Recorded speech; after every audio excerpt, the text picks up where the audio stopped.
Virus corona yang mirip SARS atau sindrom pernafasan akut berat ini terus menjadi perhatian dunia dan hingga kini setidaknya sudah ada lebih dari 800 kasus corona di seluruh dunia dan telah menyebabkan 25 orang meninggal dunia serta 830 terjangkit di Tiongkok. Dan untuk mengetahui informasi selengkapnya kita sudah terhubung dengan reporter Jona Monangan dan juru kamera Ade Suherman langsung dari Kemenkes Jakarta. Iya, Jona, saat ini sudah ada suspek yaitu warga negara Indonesia. Apa saja upaya yang dilakukan oleh Kemenkes? Ya Juta, sampai saat ini kami akan terus mengupdate khususnya dari Kementerian Kesehatan upaya yang dilakukan oleh Kemenkes dalam rangka mengantisipasi dan mengurangi dampak dari virus corona. Untuk pengawasan saat ini yang dilakukan oleh Kemenkes sudah meningkatkan pengawasan khususnya di pintu masuk, di mana dari pihak KKP atau kantor kesehatan pelabuhan sudah menyiagakan di 135 titik baik dari darat, laut dan udara.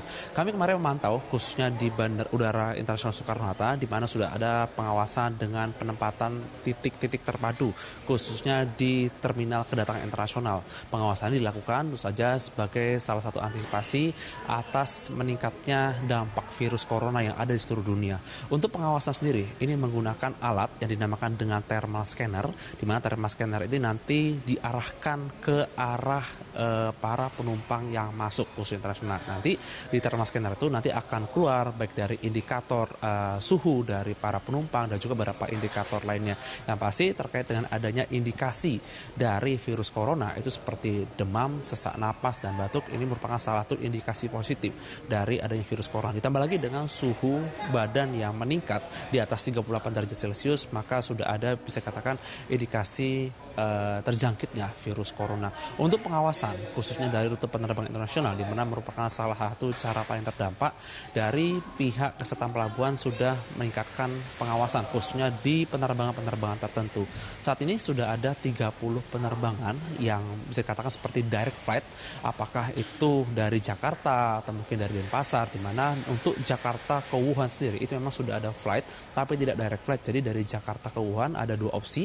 Yang pertama menggunakan maskapai Malindo Air yaitu Jakarta Kuala Lumpur dan Jakarta transit di Kuala Lumpur dan lanjut ke Wuhan. Yang kedua adalah dari Jakarta transit dari Denpasar dan langsung menuju ke Wuhan. Sedangkan untuk direct flight itu seperti Air China, China Eastern, China Southern itu tidak menuju Wuhan tapi menuju daerah Tiongkok daratan seperti Beijing, Shanghai, Shenzhen, Guangzhou atau mungkin rute-rute lain seperti Cathay ke Hong Kong atau mungkin China Air atau Eva Air ke Taipei.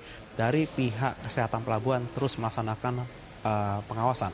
Pengawasan dilakukan untuk mencegah apakah itu mungkin dari warga negara Indonesia atau mungkin warga negara asing ketika mereka landing atau mendarat di Bandara Udara Soekarno-Hatta atau mungkin di bandara lain, maka akan dilaksanakan pengecekan dan pengawasan dengan mengukur suhu. Bila mana sudah ada indikasi ada satu suspek atau mungkin satu penumpang yang terindikasi penyakit corona, maka akan dilaksanakan pemeriksaan intensif khususnya di ruang perawatan yang ada di airport. Nanti ketika sudah mulai terdampak atau mungkin ada peningkatan, maka akan dirujuk ke rumah sakit.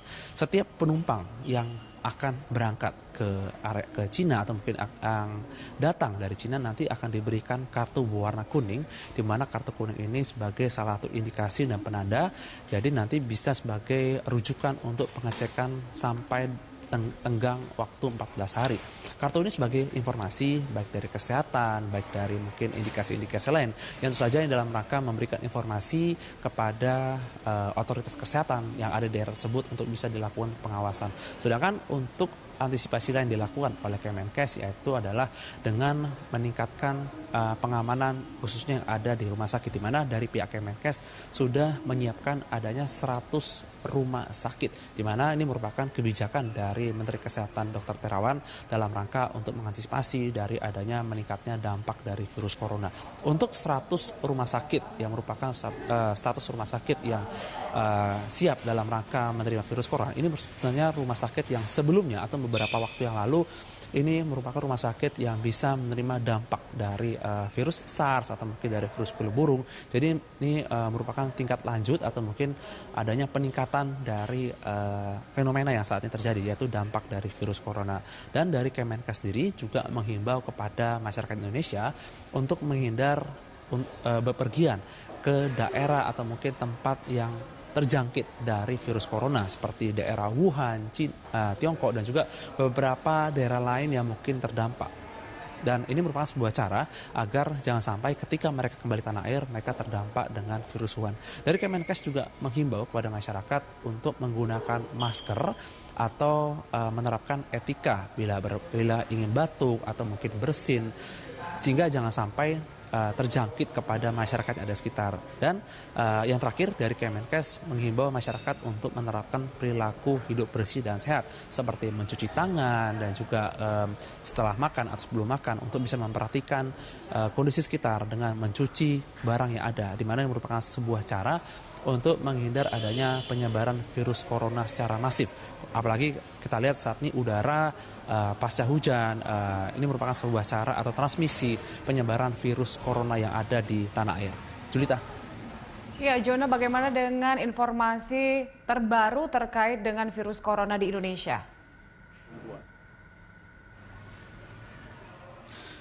Ya, Julita, memang ada informasi ada satu suspek pasien atau mungkin warga negara Indonesia yang terkena dari virus corona, di mana saat ini dirawat secara intensif di RSPI atau Rumah Sakit Penyakit Infeksi Sulianti Saroso yang ada di Jakarta Utara, di mana satu suspek ini mereka memang baru pulang terbang dari Cina dan akan tentu saja dilaksanakan pengawasan oleh pihak rumah sakit. Sedangkan dari pihak rumah sakit sendiri sampai saat ini masih melaksanakan pengolahan data, yaitu dengan cara mengambil data dan nanti akan diserahkan ke laboratorium, sehingga memang butuh waktu seperti antara 2 sampai 4 hari, di mana nanti hasil dari laboratorium ini akan menjadi rujukan apakah betul ada satu suspek yang memang terdampak dari virus corona.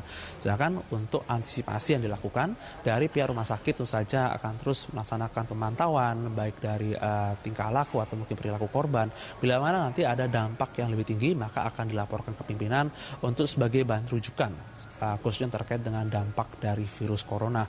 Untuk pengamatan lain, khususnya di rumah sakit lain, memang belum ada informasi, namun dari pihak Kemenkes atau Kementerian Kesehatan, baik yang ada di pusat ataupun daerah, saat ini terus melaksanakan pengecekan.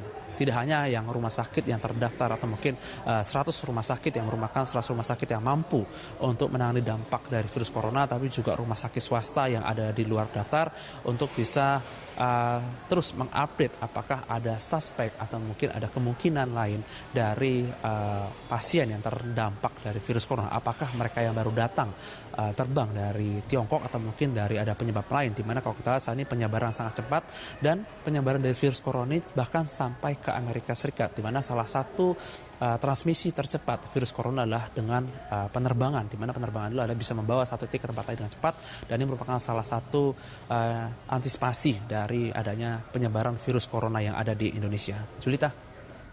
Baik, Jona, terima kasih untuk informasinya. Selamat bertugas kembali.